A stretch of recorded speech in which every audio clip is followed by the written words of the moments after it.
কিন্তু বিষয়টা উল্টা, যে ঋণ দিয়েছে সে ওই ব্যক্তির পিছনে পিছনে ঘুরতে হয়, তারপরে ঠিক মতো তার পাওনা টাকা পায় না। আছে না নাই?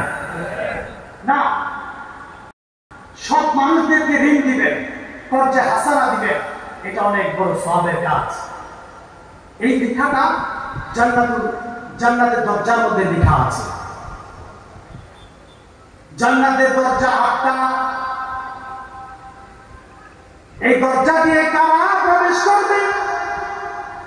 সেই বুখারীতে হাদিস আসছে, আল্লাহর হাবিব সাল্লাল্লাহু আলাইহি ওয়াসাল্লাম ইরশাদ করেছেন,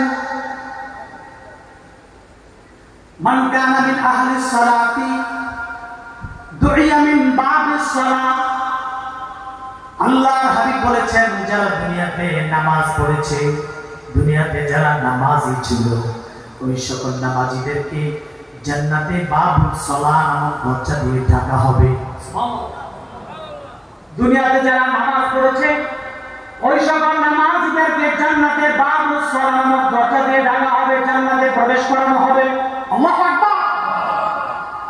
আমান কানা মিন আহলিল জিহাদ দুইয়া মিন বাবিল জিহাদ।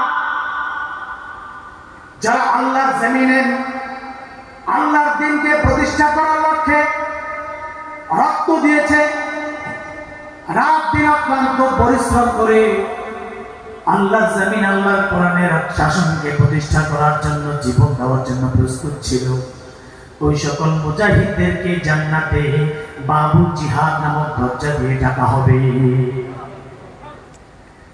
যারা মুজাহিদ, আল্লাহর রাস্তায় যারা জীবন দেওয়ার জন্য 24টা ঘন্টা প্রস্তুত ছিল, ওই সকল মুজাহিদদেরকে জান্নাতে বাবুল জিহাদ নামক দরজা দিয়ে ডাকা হবে। আল্লাহু আকবার।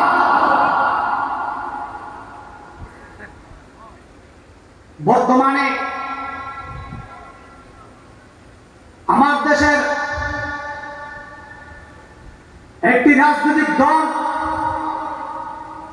তাদের রাজনৈতিক ফায়দা লুটানোর জন্য